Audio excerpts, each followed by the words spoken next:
Ce qu'on recherche dans la fourme, c'est d'avoir un crémeux et une douceur. C'est le bleu le plus doux qu'il existe au monde.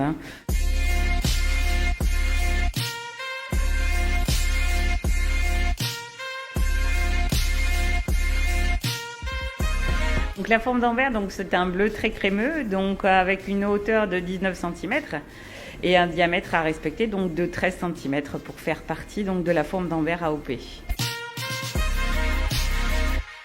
Ce qu'on recherche dans la fourme, c'est d'avoir un crémeux et une douceur. C'est le bleu le plus doux qu'il existe au monde. Alors le bleu d'Auvergne est totalement différent en fait. Vous aurez ce petit côté amertume qu'on ne retrouvera pas sur la fourme. La fourme aura vraiment cette douceur et ce crémeux unique en fait. Nous, le lait arrive directement dans la cuve de la salle de traite.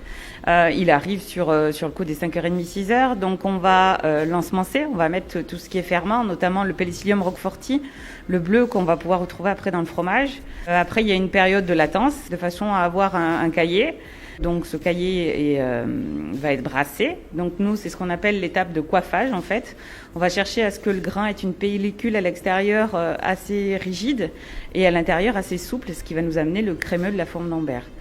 Donc on va le brasser pendant à peu près 1 heure. Une fois que le brassage est terminé, donc on va le mouler. Donc nous à l'aide d'un tapis et donc on le moule, on le répartit dans tous les moules. Voilà. Une fois que les moules sont remplis en totalité, donc elle va être retournée toutes les 2 heures pendant toute la journée. À la fin de la journée, donc on va les passer dans une salle de salage qu'on appelle. Donc on leur crée un choc thermique en fait, puisque dans la salle de fabrication on est sur 21 degrés, 21-24.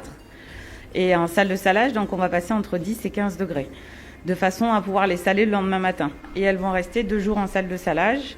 Et au bout du 2e jour, donc on va pouvoir faire l'étape de piquage. Donc en fait, c'est un parvis d'aiguille qui va transpercer la forme de part en part et qui va permettre en fait de créer des couloirs où le bleu va pouvoir se développer. Et à partir de cette étape-là, donc elles vont passer en cave d'affinage.